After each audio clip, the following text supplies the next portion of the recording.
Breaking news చూస్తున్నాం. ఛత్తీస్గఢ్ గరియాబంద్ అడవులు కాల్పుల మోతలతో దద్దరిల్లుతోంది. నిన్నటి నుంచి మావోయిస్టులు జవాన్ల మధ్య కాల్పులు కొనసాగుతున్నాయి. నిన్న జరిగిన ఎన్కౌంటర్లో 10 మంది మావోయిస్టులు మృతి చెందారు. ఇందులో 2 టాప్ కమాండర్లు ఉన్నారు. మృతుల్లో ఒడిశా రాష్ట్ర కమిటీ సభ్యుడు ప్రమోద్ యూరఫ్ పాండు, కేంద్ర కమిటీ సభ్యుడు మనోజ్ అలియాస్ మోదెం బాలకృష్ణ ఉన్నారు. అటు మరికొంతమంది మావోయిస్టులు ఉన్నారనే సమాచారంతో అడవిలో కూంబింగ్ చేపట్టారు. ఎన్కౌంటర్లో జరిగిన ప్రాంతంలో మృతదేహాలతో పాటు పెద్ద ఎత్తున ఆయుధాలను పోలీసులు స్వాధీనం చేసుకున్నారు. ఇక తాజా అప్డేట్స్ అందించేందుకు మా ప్రతినిధి సైదులు సిద్ధంగా ఉన్నారు. సైదులు,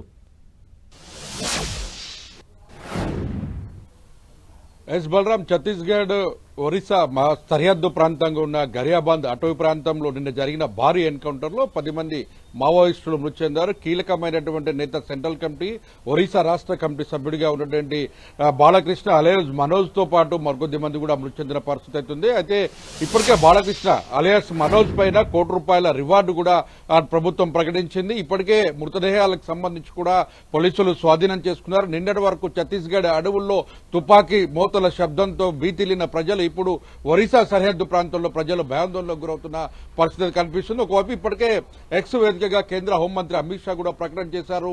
రాబోయే 2026 మార్చి 31న మావోయిస్టు రహిత ప్రాంతంగా భారతదేశాన్ని తీర్చిదిద్దుతామని చేసిన ప్రకటనను కూడా మరోసారి ఎక్స్ వేదికగా ట్వీట్ చేసిన పరిస్థితి కనిపిస్తుంది. ఓవరాల్ గా చూసుకుంటే కూంబింగ్ ప్రక్రియ నిన్నటి నుంచి జరుగుతున్నటువంటి భారీ కూంబింగ్ సంబంధించి ఇప్పుడు కూడా కూంబింగ్ కొనసాగుతుంది. ఈ కూంబింగ్ తో పాటు ఎదురు కాల్పులు కూడా కొనసాగుతున్నాయి.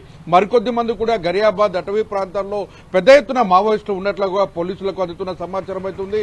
ఇప్పుడు నిన్నటి వరకు కర్రగుట్టలకు సంబంధించినటువంటి నేతలు కావచ్చు, నేషనల్ పార్క్ పరిధిలో ఉన్నటువంటి మావోయిస్టులు తెలంగాణ సరిహద్దు ప్రాంతాన్ని దాటి అటు ఛత్తీస్గఢ్ కి సంబంధించి కావచ్చు, ఇప్పుడు ఒరిస్సా సరిహద్దు ప్రాంతాలకు పెద్ద ఎత్తున మావోయిస్టులు చేరుకున్నారన్న పక్కా సమాచారంతోనే ఈ ఎన్కౌంటర్ నిన్నటి నుంచి కూడా కూంబింగ్ కొనసాగుతుంది. ఈ కూంబింగ్ సంబంధించిన దాంట్లో ఇప్పటికీ 10 మంది అధికారికంగా మృతి చెందినప్పటికీ మరికొద్ది మంది మృతుల సంఖ్య పెరిగే అవకాశం ఉంటుంది కూడా అధికారులు అంచనా వేస్తారు. ఇప్పటికే 15 మందికి మృతుల సంఖ్య పెరుగుతుందని కూడా ఇప్పటికే స్పష్టమవుతున్న పరిస్థితి కనిపిస్తుంది.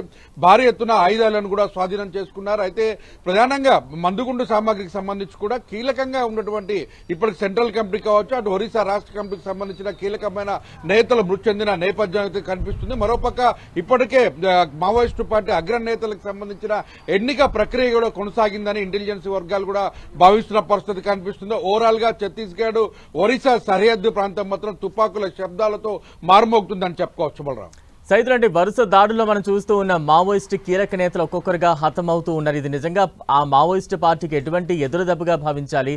ప్రస్తుతం కేంద్రం ఇంకా ఎటువంటి స్పీడ్ యాక్షన్ ఇంకా చేయబోతోంది? మనం చూస్తున్నాం ఇప్పటికే ఛత్తీస్గఢ్ కావచ్చు, తెలంగాణ సరిహద్దు ప్రాంతాలకు కావచ్చు కీలకమైన నేతలు ఎన్కౌంటర్ లో, నేషనల్ పార్క్ ఎన్కౌంటర్ లో మాత్రం నంబాల కేశవరావు, జాతీయ మావోయిస్టు పార్టీ జాతీయ కార్యదర్శిగా ఉన్నటువంటి నంబాల కేశవరావుతో పాటు మరికొద్ది మంది మావోయిస్టులకి అంటే కేంద్ర కమిటీ సభ్యులుగా కొనసాగినటువంటి వాళ్ళు దాదాపు 5గురు కూడా మృతి చెందారు. వందల సంఖ్యలో రాష్ట్ర కమిటీ సభ్యులు ప్రాణాలు కోల్పోయిన పరిస్థితి మనం చూస్తున్నాం. ఒకవైపు కర్రగుట్ట లాంటి చోట వేల మంది, దాదాపు 25,000 మంది పైగా కేంద్ర రాష్ట్ర బలగాలతో పాటు డ్రోన్ల ద్వారా, అదే వైమానిక దళాల ద్వారా కూడా పూర్తి స్థాయిలో కూడా మావోయిస్టులు పెద్ద ఎత్తున కూడా అంటే మావోయిస్టులు ఏరువేత లక్ష్యంగా పెద్ద ఎత్తున చుట్టుముట్టి నిరంతరం కూడా వర్షాలను కూడా సైతం లెక్క చేయకుండా కూంబింగ్ ప్రక్రియని కొనసాగిస్తున్న పరిస్థితి. ఇప్పుడు నిన్నటి వరకు కూడా ఇక మావోయిస్టులు ఛత్తీస్గఢ్ లో లేరు అంటూ కూడా ఇప్పటికే దంతెవాడకు సంబంధించిన ప్రాంతంలో మావోయిస్టు రహిత ప్రాంతంగా దంతెవాడని ఇప్పటికే అధికారులు ప్రకటించారు.